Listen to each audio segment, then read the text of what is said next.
Hold on. What's going on? Can you hear me now? Can you hear me now? I'm actually about to share it with Facebook.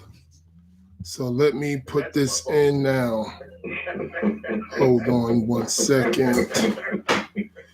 I'm over here watching. You know the homie. If you're a YouTuber, you know who that is. Hold on one second. Let me. Please let me know if you can hear me. Great, great, great. Put the Cash App link on. Hold on a second. Just in case you want to be generous tonight, because we're gonna go in. We're going to go in. Yes, indeed. Yes, indeed, people. And do I sound good? Like next time you let me know. Do I sound good? All right. All right. Let my ask my lady if I sound good on the speaker, the microphone check, microphone checker. Okay, guys, I know Mike Tyson and Roy Jones fighting tonight, but they got like about 5 main event fights. So that damn fight probably don't come until like almost 1 o'clock in the morning. So please be patient with me. Please be patient. Hold on one second. Yep.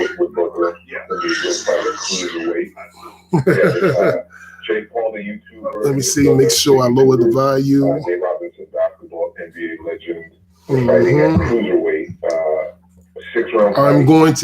I'm saving this I'm sharing it to Facebook right now. Please like and subscribe, guys. Please like and subscribe. All right. We're going to go in tonight. We're going to go in. Hold on one second. Let me see here. Okay. Yes, indeed. Yes, indeed. Just in case you want to be generous tonight, we're going to go in. Absolutely. What the heck? Let me just get this going. This is Star Buck. It's Star actually. Is on YouTube. I'm listening to that real quick before we go in to what we want to, talk about. Hold on, I'm here to sharing it. The link is crystal fucking clear. This isn't 4K. This is 5K. Hold on one second. Talk to him, Star. Let's even make this up. What's up, people? What's going on? What's going on? Love the fact that whoever listening to this live, you in for a good one tonight. You in for a good one tonight. I promise you. You are in for a good one tonight. Hold on. As a matter of fact, we're going to get this set up.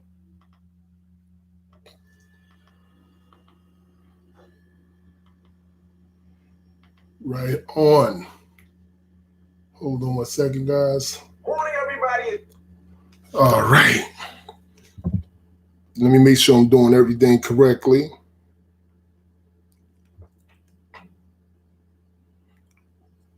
How you guys doing this weekend? How's everything going?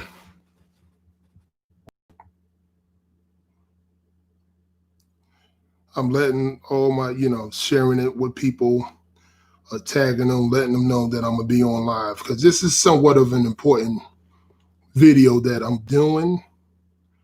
I know people are watching the fight tonight and everything, but again, you can keep on switching in, switching out. And also, it's probably like 5 fights before that Mike Tyson Roy Jones fight. So hang out with me a little bit. Hang out with me. Definitely. Yes, indeed.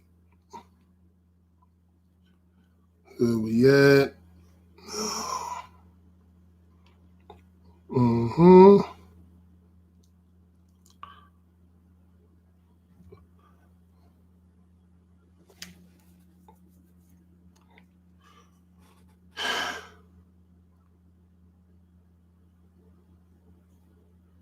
Here we go.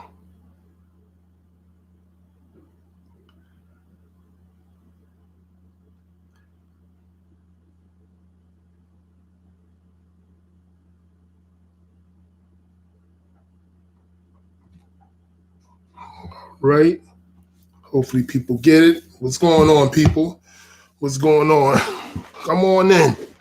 Come on in. Get comfortable. Because again, as I said before, I'm going to, we're going to critique the video that I'm going to show to everything that they are saying. Mostly everything, if not everything. And we're going to go from there. And also, it's going to be other things that I'm going to be talking about. But this mainly going to be about this, in my opinion, actually the facts that I looked up and, and stuff like that. It's going to say that Barack Obama was, telling, going down a rabbit hole a little bit the whole time, But yeah, we're going to get this in. We're going to get this, what they say, popping. Let me see. That light good or it's too bright? All right. The light good or it's too bright? Okay, this is nice. This is nice. Yes, yes. Yes, indeed. So I want more people to come in, but we're going to just do it from there. And again, like and subscribe to my channel, please. Please share it also, because again, this is a video, this is a live, that's very important to me. And I'm going to speak on my perspective, and also I'm going to speak on a lot of facts that comes with this. All right. So I just want to, let that be known, from the jump. Hold on one second.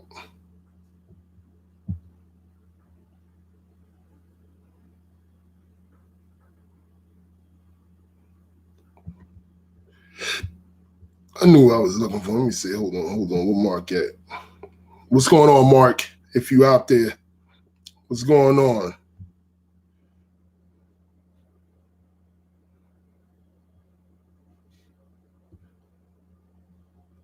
Yeah.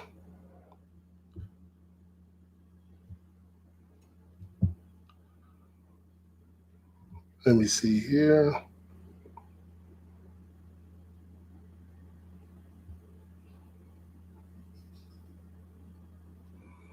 Get my homeboy on. Okay.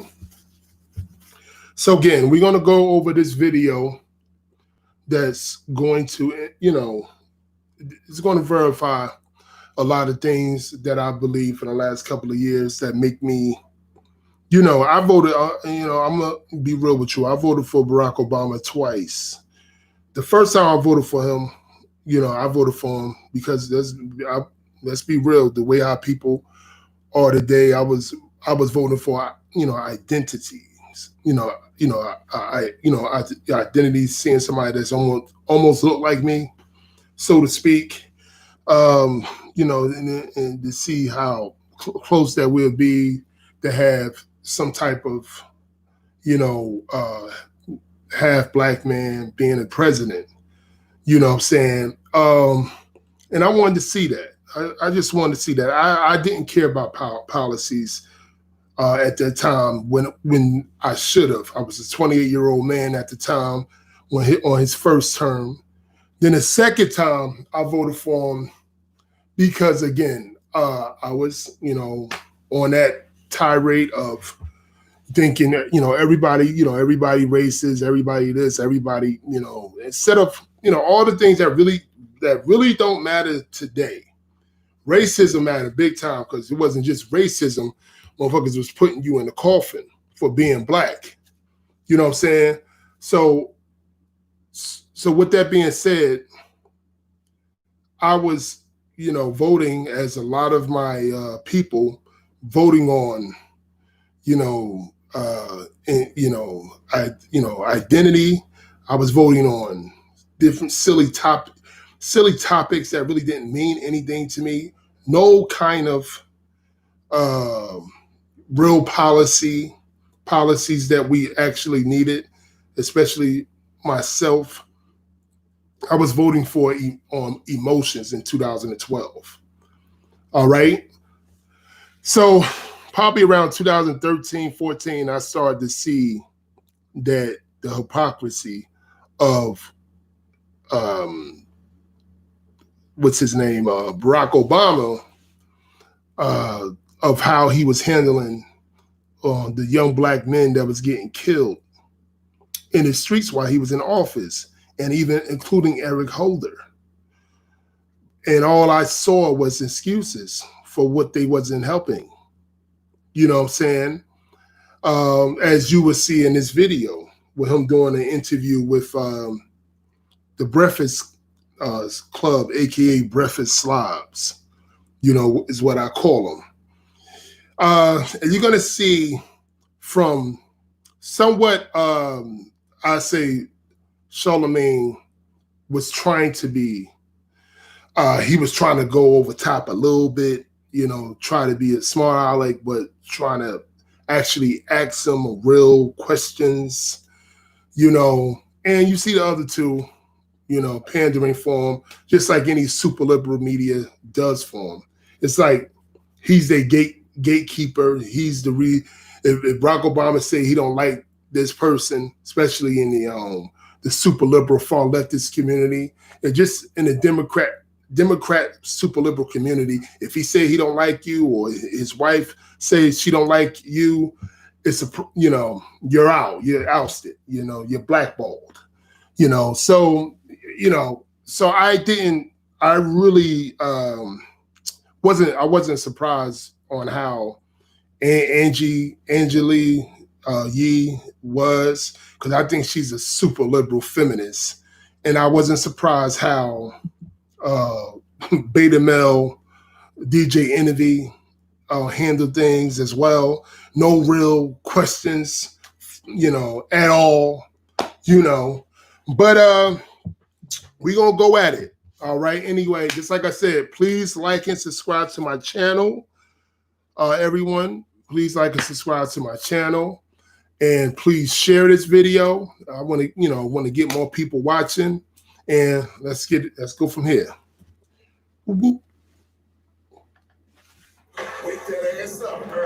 Hope you guys can hear it. If you can hear it, please put a thumbs up. DJ Envy, Angela Yee, Charlemagne the guy. We are the Breakfast Club. I know. This is what we do every day. You were talking nice and low. This is how we talk every day. Here go this bullshit already. Well, now we are. We have a special Make them comfortable. 8 years as the 44th president of the United States. They only do that to certain people. President Barack Obama. Never heard of him. Never heard of him. You know what? I heard of y'all, and I appreciate you guys having me. It's wonderful to see you. Thank you for being Man, here. I really hope you guys hear it, because he talking low, Barack Obama. A Promised Land. Why is that the title for your book? His new book is where he going to all these super, you know, this is the reason why he's going to all these super liberal media outlets, talking about, his, it's called I Promise. I mean, why they keep on saying that? Don't other super liberal nitwit, what's his name, LeBron James, got to, help build the school called I Promise. What is going on with these super liberal beta males? Hold on.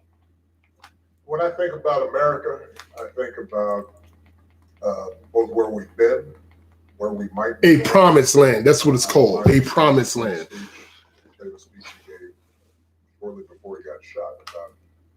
I might not get there with you, but I've been at the mountaintop, and I see the promised land. And I think that idea. Hope you guys can hear it.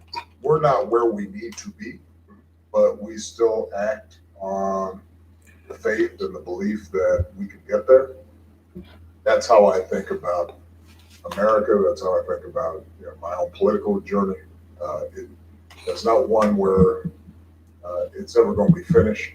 It's not one where racism is gone or inequality is gone, but we can continually try to do better. And that was the spirit that I wanted to communicate. You say in the preface that America's ideals have always been secondary to conquest and subjugation, a racial caste system, and that to pretend otherwise is to be complicit in a game that was rigged from the start. So my question is, if the game is rigged and we know the fight is fixed, how could Black people ever believe in this idea of America being a promised land? Well, what I say in the preface is that they're. Wait, before he answered that, I can answer that question. What's his name? Charlemagne said, how can we still play the game when we know the game is rigged as a black community? You know how we can still play that game? We can stop self-hating each other. We can stop thinking that everybody should think the same way. And that's that victimhood mentality for most of us, in my opinion. And we can start working together instead of looking for people that's racist towards us. When we start working together, when we start processing, stop letting all these Luciferian people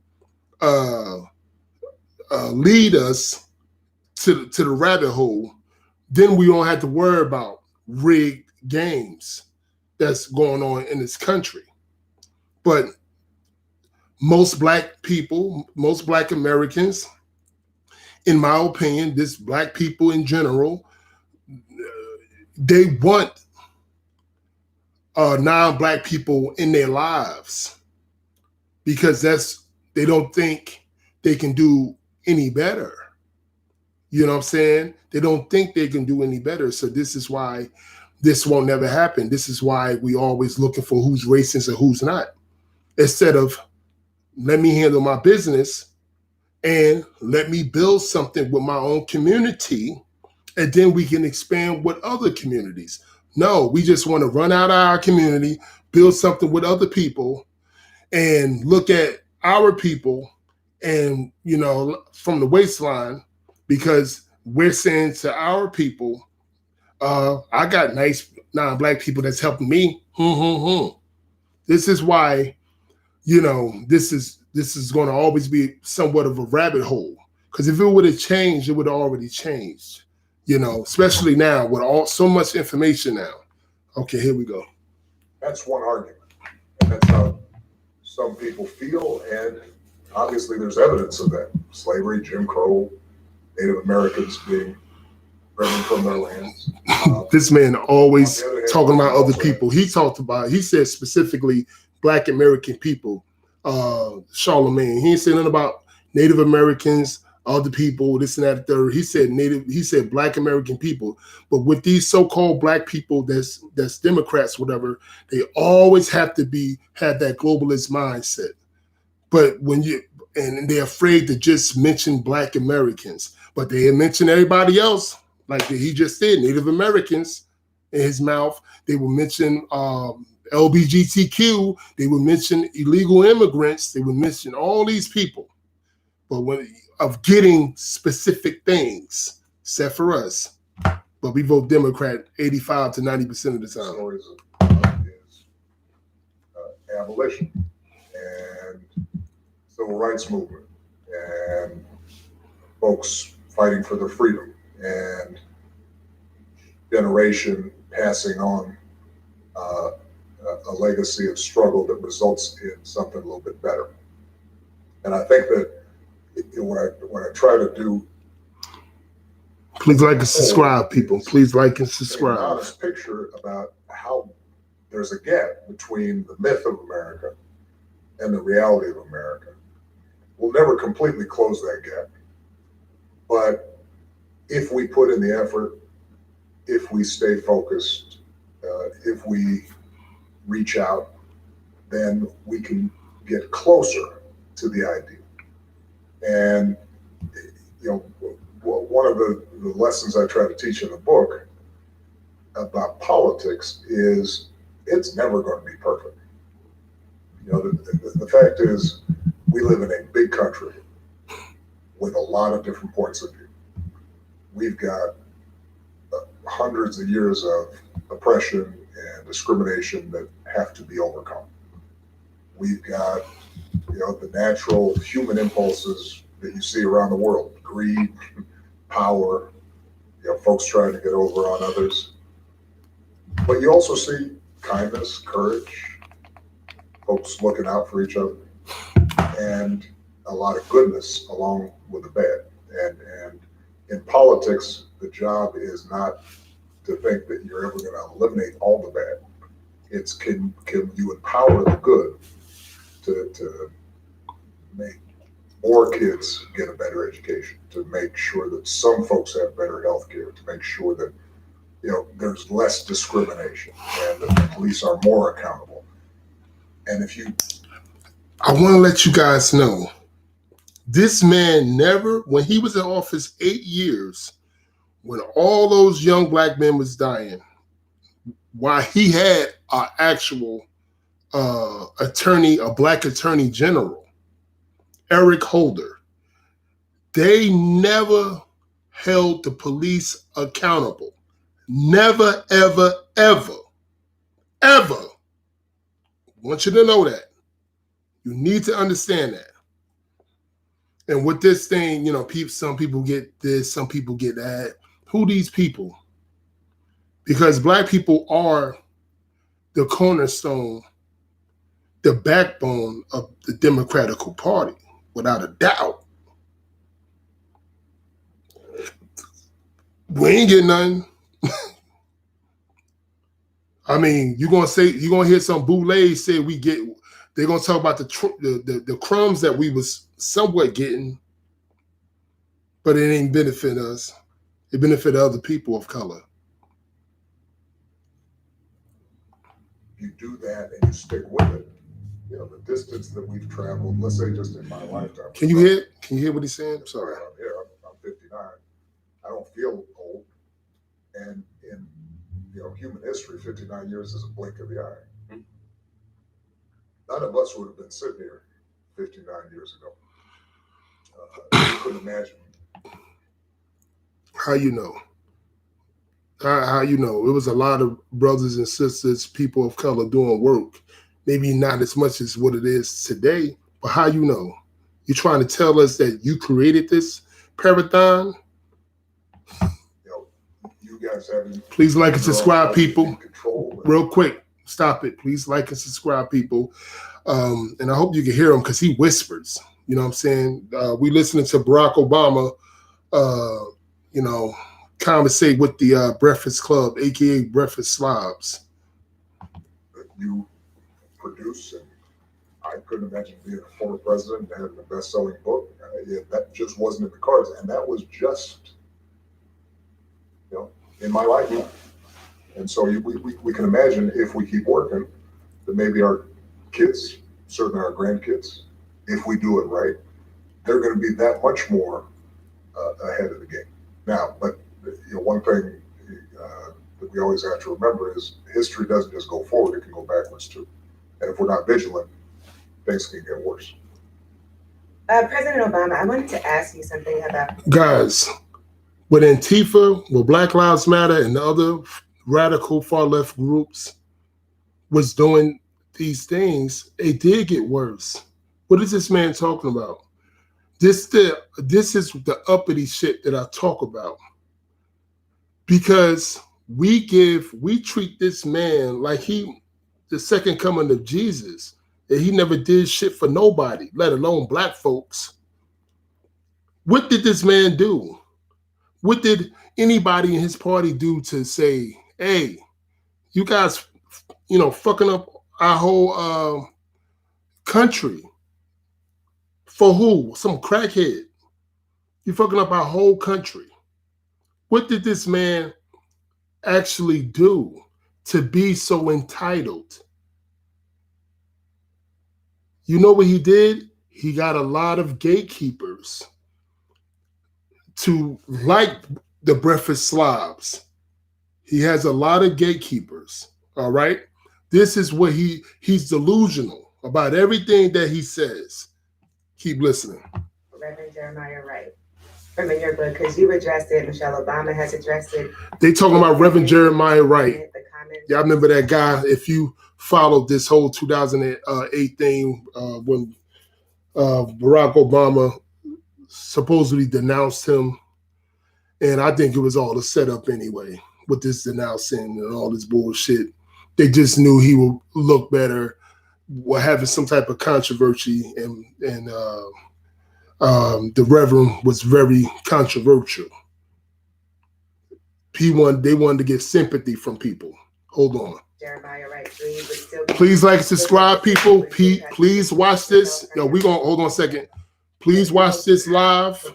I know you guys watching, trying to get ready for Tyson and Roy Jones. They got 4 fights before they fight, and the first guy fights already. I think this is the second fight already happened. We're gonna be here for about another half hour or so. I'm gonna critique this the right way. Just keep watching. Please like and subscribe and share this right here. An interesting thing is I write about it in the book. He's talking about his book. Somebody who supremely gifted preacher. Trinity United Church of Christ on the south side of Chicago had amazing ministry that he ain't do shit for Chicago while he was I think he was a senator there. He ain't do shit for. I was very close to. I got family out there. I know. People in that congregation as well as running right. In national politics, if you can take out a bunch of sound bites that say "Goddamn America," even if the context of it is prophetic and biblical, and he's trying to describe, how somebody might feel. He wasn't promoting the notion that God was damning America. He was making the point that if you looked at slavery and discrimination, you could see the conclusion of people feeling that there was not an alignment with Christian values and America. But if you see a 2-minute soundbite, trying to explain that is too complicated. And part of what I write about is the fact that I had to,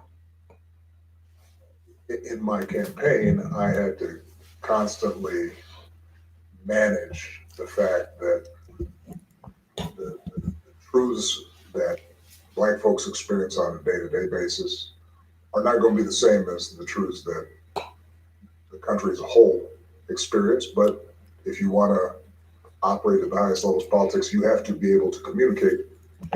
This is when he get into the paragon of all white folks have a different level of experience. He put everybody. This is what Democrats do. Sometimes Republicans do that bullshit too. They put people in a bubble. The white people experience this. Other people experience that. How the f do you know? Especially when you've been eating off the cow all your life, meaning you have that silver spoon in your life, had that silver spoon in your mouth for a long, long time. How the hell do you know what groups of people, millions of people and groups of people do? He knows, he understands. He's an intelligent man, but what he does is he goes to that, he put the victimhood stuff, the guilt shit, and all the victimhood people, gravitate to that. It's like they get connected to that. And also all the, everyone else do the same thing. He knows what he does. Because that's, again, a lot of people, a lot of two-dimensional, low-level thinking people, they look at that and say, They look at that and say, people are racist. They don't want, like a lot of these Democrats don't want people to actually see policies that they specifically need. Because if they did, they wouldn't keep on putting it on this race baiting shit all day, every day. They wouldn't keep on doing that. All right, hold on 1 second. Let's go.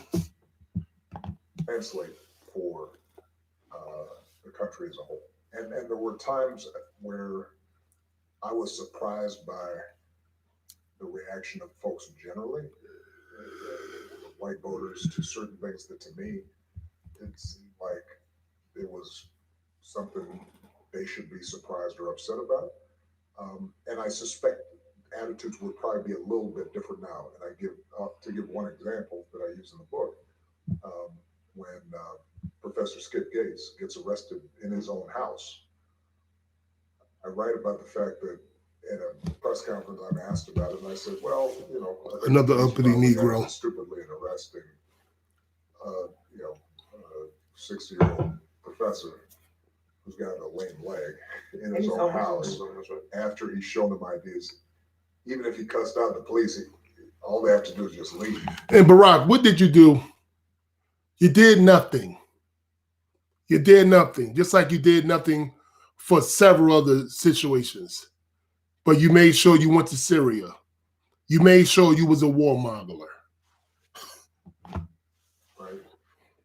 And that was treated with all kinds of controversy. And my polling with white voters dropped drastically because the notion is somehow I was insulting the police. I think today, in light of everything that's happened and part of what happened this summer, in terms of raising awareness of potential bias in the criminal justice system, I suspect that that would not have seemed as much of a controversial statement as it was viewed at the time, even though at the time I didn't think it was particularly controversial. Talk about that in the Good Fight chapter, the Hindu Gates situation. But you also say that wouldn't have happened to a white person in the same situation. But at the same time, you said you wish you had have said that then, but you didn't. So when we bite our tongue in situations like that, who are we trying to protect? Well, look, He understood. He understands. Barack Obama, if we're going to talk about white supremacy, Barack Obama grew up on white supremacy. If you literally look up his grandparents that raised him and who they were, you will understand he was destined to be the president. He was destined to be it. This man understood. This is Charlemagne is saying, you know, you biting. He's trying to say it in his liberal type of way, but the biting the tongue. You said in the book that you should have said something, Barack Obama, in an event. You should have said something then, but now you say that. Now you said that you couldn't have said. You know, you wish you had said something. He meant to do that. You know what I'm saying? He don't give a shit about what black men are going through. He don't care. He never did. Never did. You know, one of the things that I try to communicate in this book is, please like and subscribe, guys. Please like and subscribe to expand folks' understanding. Right? Where do you see teachable moments? And there have been times where, for example, the tragedy in Charleston, when Mervyn Pinckney and others who were praying and invited a young white man in to pray with them, he then shoots them. He's obviously, his head's been filled up with racist ideology. That was a teachable moment where I could say some things that I might not have said in another context. And part of what I also try to describe in the book is the fact that the prophetic voice that you have, if you are a civil rights leader, if you're a Malcolm, if you're a Martin, is not going to be the same. You have nothing on them. Politician. Because politicians, the whole thing is, I've got to figure out how do I get this white senator from this conservative state to maybe support this bill. That's different from me teaching as a civil rights leader or a movement. Okay, guys. Now he's going to start going to a tirade of excuses on why he didn't pass certain things, and we're going to go from there. Let's go. And each of us have different roles to play in that process. Real quick, please like and subscribe to my channel. Please share this video right now. And if you want to, get into my Cash App, whatever you can, get that to me as well if you can. All right. But again, let's keep it going.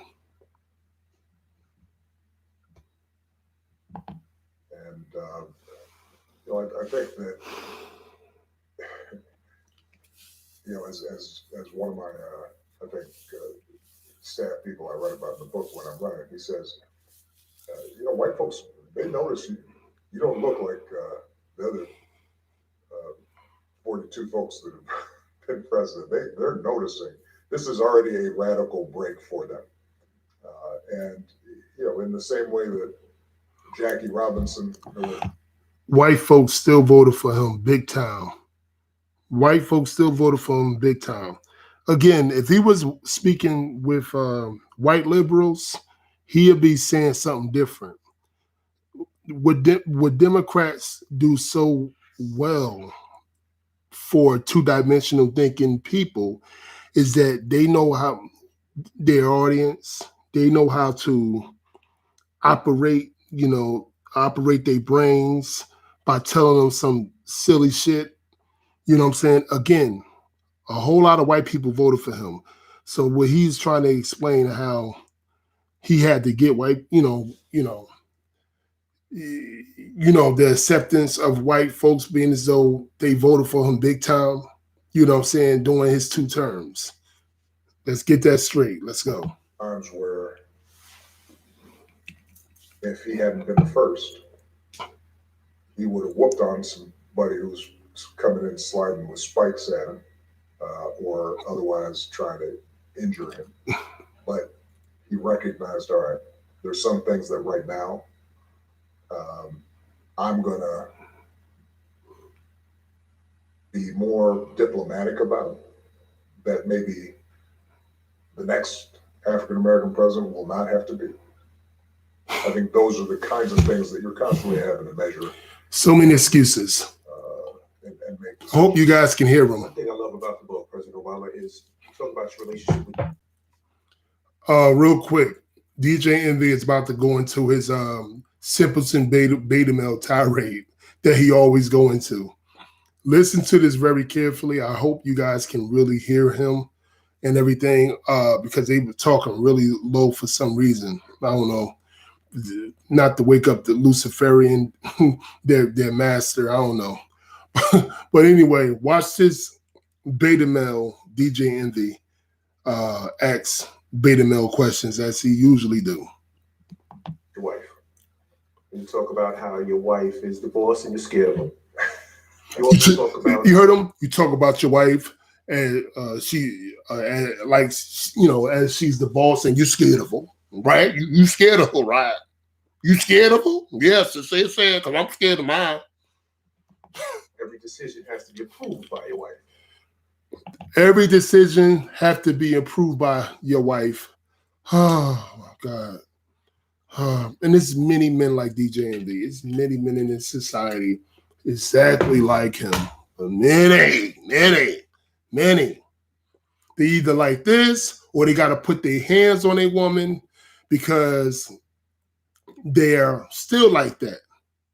They're not no high-level thinking man that don't have to put their hands on a woman.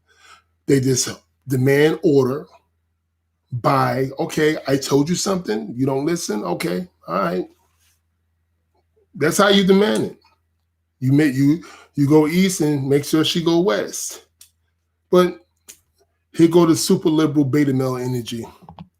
One thing that I love about the book is everybody talks about relationships and sometimes things seem perfect. But in your book, you show that things aren't perfect. I've been married 19 years. We know things aren't perfect. He don't have to tell us. Talk about how hard it was and how she didn't want you to run. How bad did it get in the household? Did it ever get to the point where he was like, you know what, maybe this is not going to work for us, or was that never an option when it came to your relationship? No, I think there were times where certainly she thought this wasn't going to work, and Michelle is somebody who has a different temperament than me. She is. He mean Michael. And I'm joking. She has more of a temper than I do. I think she can get more pessimistic sometimes about things than I can. I tend to be pretty. He is so. We'll figure this out. Kind of approach. But as I talking write about the book, sometimes that itself is frustrating to your partner, right? If you're all like, hey, honey, Like and share, guys. Like and share, please. Like and share. And subscribe if you're not a subscriber. relax, why are you getting so excited about stuff? Then she'll be like, oh, you're just not listening to me at all. Right? And I know I listen to you. I'm just saying, it's not so bad. Well, I guess what do you think? I'm overreacting? Is that what you're saying? All right, and then you're in that pattern. And so there's no doubt that there were periods, there were episodes where she was questioning whether the life that I had charted for us, unbound life. Michelle once told me something that I think summed it up pretty well. She said, I have organized my life not to have a lot of mess in my life. And politics, by definition, brings mess into our household. You've got people that I would never associate with otherwise who now suddenly are talking about us or, have impact on our well-being. And that's not what I want. And I understood that. And the second. No disrespect to the woman, but this entails what I say all the time. These super liberal women can have a extremely successful man, and it's still a problem. They still need to lead, especially our Black women. They still need to lead, even when they have an extremely successful man that will ask for, information on what they need or what have you. Information, what they will ask their woman, maybe for, their opinion on things of that nature, whatever, just to get their opinion. But to complain on how they have a high level, a high value man, and it still complains. Isn't that crazy? She made is one crazy. I've had to work off. I did. My debt has been still paying that down. It's almost like a payday loan. It just keeps on. The interest was high. All this beta male worshiping. Therapy? Was it friends? Was it reverends? Was it church? Was it prayer? Was it when the terms were over? Well, I think all of the above.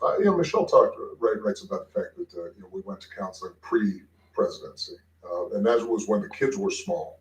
And I think anybody who's had small kids, that's always a strain. As much joy as they bring, there is that tension, especially if both spouses are working. Right. And during the White House, look, I give a lot of credit to my mother-in-law because, Ms. Marion, Michelle would be hot. She'd go upstairs. My mother-in-law was living on the suite on the third floor, and Michelle would go up there, and I'm pretty sure she talked Michelle down a couple times. Right. Friends. One thing Michelle and Michelle, whatever it is. Again, these super liberal women have these high value men, some of them, and they don't know how to handle it. It's so hard for them. Her mother had to talk her down because her husband is trying to be the president of the United States. And not just the president of the United States, the first mixed president of the United States. It's mind-boggling. These simps, that's on them. These simps, that's on them. Both tell younger couples who are going through rough patches. I think we were pretty good about the fact that even when things were tough, we never lost basic respect for the other person. We never thought that that person was a bad person. We never said things that would make it seem as if, oh, you just completely disrespect me. It was more, look, I love you, Barack, but you know, this is driving me crazy. Or, you know how much I respect you, but so I think that is part of his wife hit the jackpot and it's driving her crazy. Because we never doubted each other's intentions. And, the basic fact is, Simps don't see that though. my view of Michelle is, she is a remarkable woman. Even, if she drives me crazy sometimes, I never thought that there was anybody who I would rather be with. Because you're you're a simp. Angela Lee, she about to go into her super liberal feminist tirade. Take your frustrations from work home. And did you ever do anything like punch a wall, or what did you do when you got mad? There were times where I would have a potty mouth in the Oval Office. A potty mouth. We heard some of that. Yeah, we heard it. We heard some of that, which I appreciate. Because I think it's important to be honest. Because part of what I try to describe in the book is the White House, and the presidency. Look, you're the leader of the free world. It's the most powerful office on earth, but it's also a job.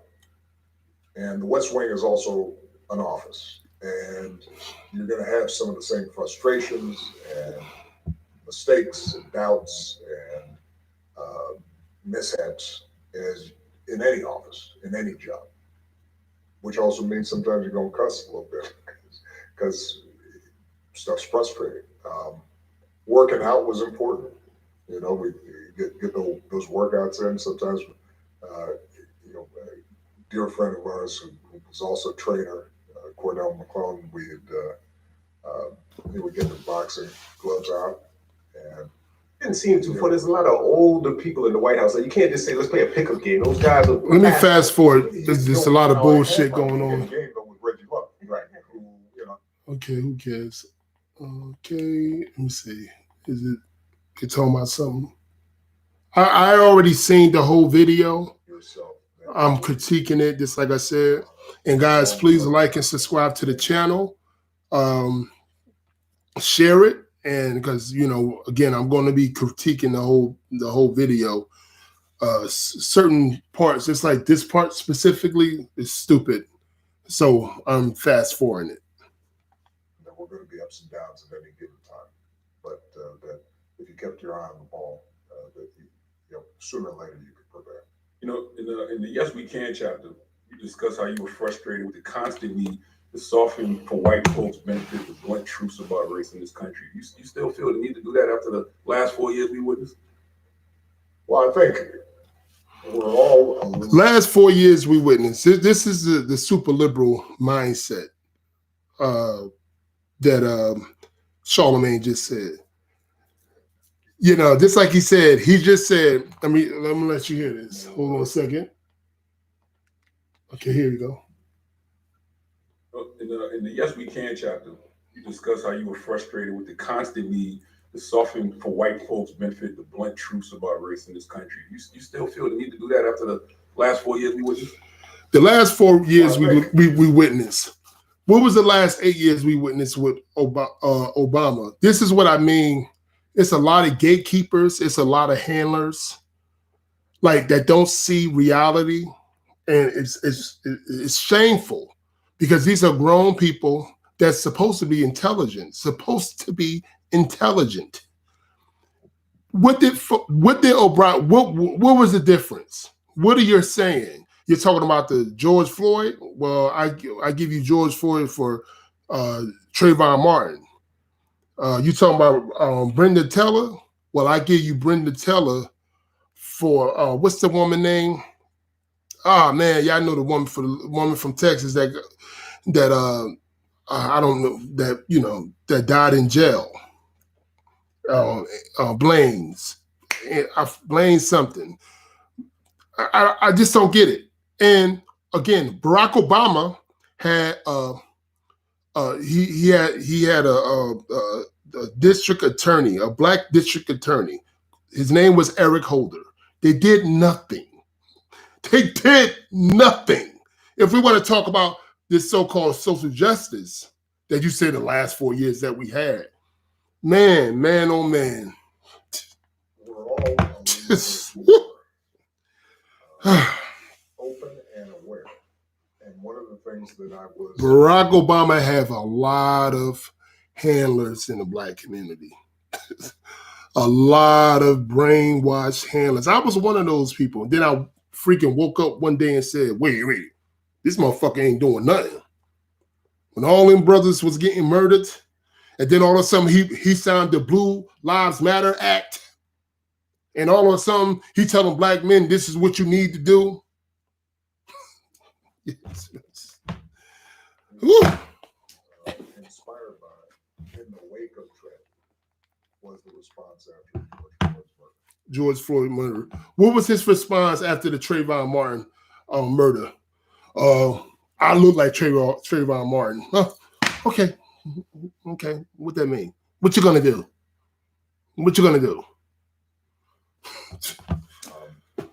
Because what you saw was not only people of all walks of life out there protesting. It wasn't just black folks. But when you looked at the polling, you actually saw that by a significant number, many more white Americans were willing to acknowledge problems in the criminal justice system based on race. Why do we have to wait on them though? Well, Speak our truth. Oh, hold on a second. I don't know why. Hold on a second, guys. It's crazy. One of the, Mark telling me that you guys can't comment. I don't understand why you guys can't comment on this. That's crazy. Let me see. Hold on one second.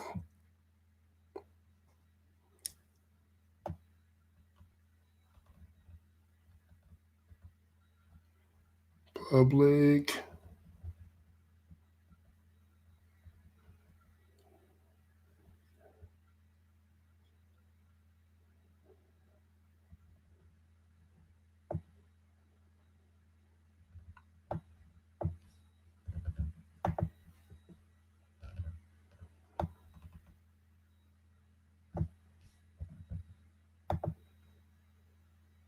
Hold on, guys. Damn, man. Hold on a second.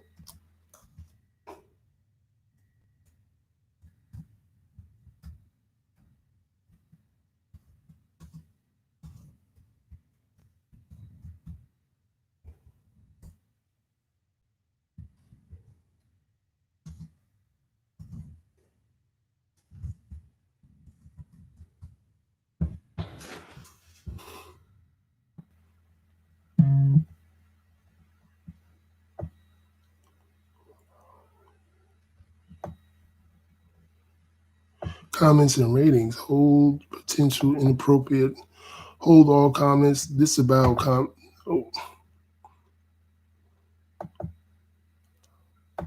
Allow all comments. Try it again. Try to comment it if you can again. Please try to comment if you can again. All right. Let's rewind that a little bit because this is a very important part. Because what you saw was not only people of all walks of life out there protesting. It wasn't just black folks. But when you looked at the polling, you actually saw that by a significant number, many more white Americans were willing to acknowledge problems in the criminal justice system based on race. Why do we have to wait on them though? Well, Speak our truth about. I agree with that, what Charlamagne said. Why do we have to wait on them? What's the problem? Why do we? I just logged out and now I can't. I don't know if anyone else can. If I'm doing something wrong. If you guys watching this video, can you guys just put something in the chat, put a thumbs up, whatever. just to let me know if you guys can comment on a live chat. If you can, please do that.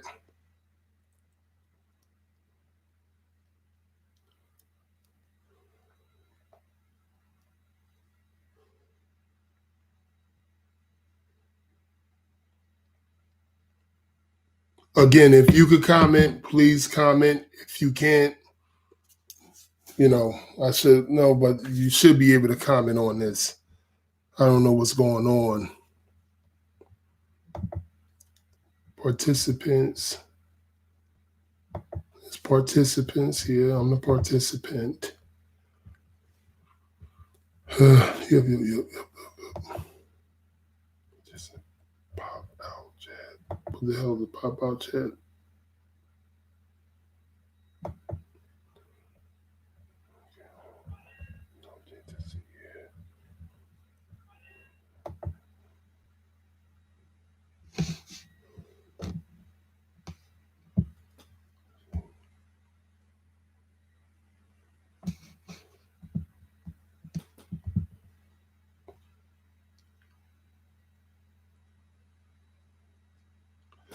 I don't know what's going on.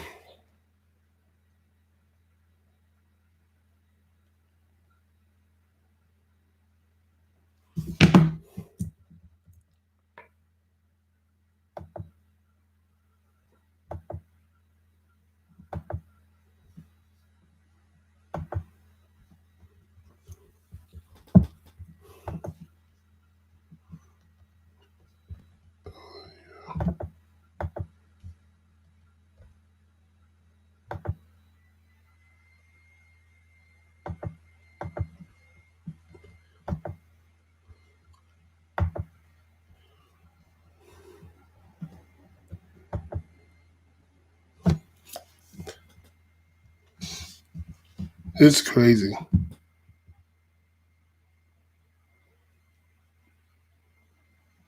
Okay. I don't know what's going on, guys. Real talk.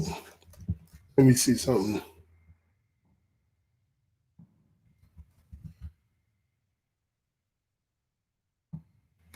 Now it just stopped.